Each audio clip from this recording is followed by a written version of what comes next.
A former Tampa Bay area high school teacher has put away the chalk for ink to launch her Fierce Fantasy 2-book series. New young adult author Kelly Coon joins us with an incredible story. I already am so happy to meet you. How are you today? I'm fantastic. Thank you for having me. We've got so much I want to chat about. Let's go from teacher. Well, first you have a degree in creative writing. I do. To teaching, and now you've taken that momentum into becoming a novelist. Explain your transition and why. Well, my undergrad was in creative writing, and then I went and got my master's degree in education so I could kind of give some of my love of writing to kids. But while I was teaching, I was always writing stories. So I always had this drive behind me, pushing me, and I decided to give it a shot full time. And here you are. Of course, we've got the novel in our grasp here. I took a look back at you professionally, but we take a look back at you growing up that kind of inspired part of this novel, right? Yes.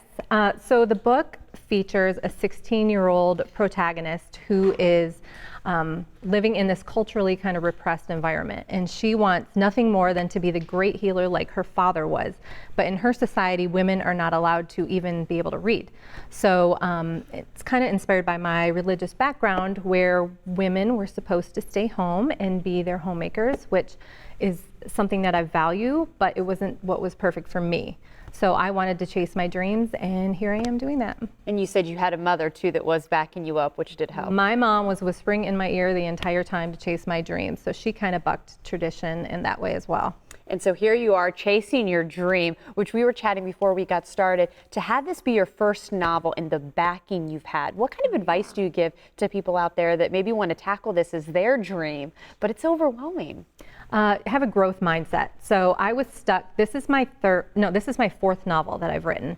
I had 3 failed novels before this. So I was really persistent, and I was persistent in ignorance. I thought I was a talented writer, but I was not a talented novelist.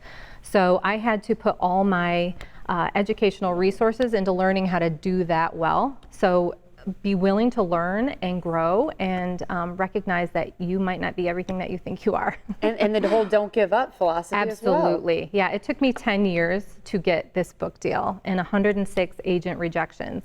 So I was nothing if not persistent, and that you have to have it to make it in this industry. What do you think it was about this book, Gravemaidens, that really is the one that put you on the map? It was a compelling premise. It's about a 16-year-old girl who wants to be a healer, who's saving her little sister, who is slated to be one of the brides of a dying ruler as he goes into the netherworld. And so it was a really compelling premise, inspired by history, and I think it was something that editors were really looking for at the time. And it's fantasy, and young adult fantasy is really big right now. I'm so glad to hear that, and so glad to hear your success. I'm curious though, and I guess maybe this is like the journalist side.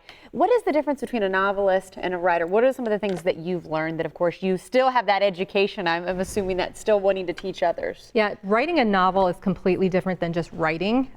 There's the setting that you have to build, characterization that you have to put from start to finish, plot lines that you need to develop, and especially when you're developing a fantasy world, the world building is something that you have to pay extra special attention to. So, will there be a sequel? Absolutely. It comes out in the fall of 2020. Good stuff. You know what? I have had the pleasure to meet you. If you want to have the pleasure to meet Kelly as well, there is a book launch. Very exciting and great venue. Right there is the information. So you can get your hands on the Gravemaidens as well. Kelly, such a treat. Thank you for joining us today. Thank you for having me.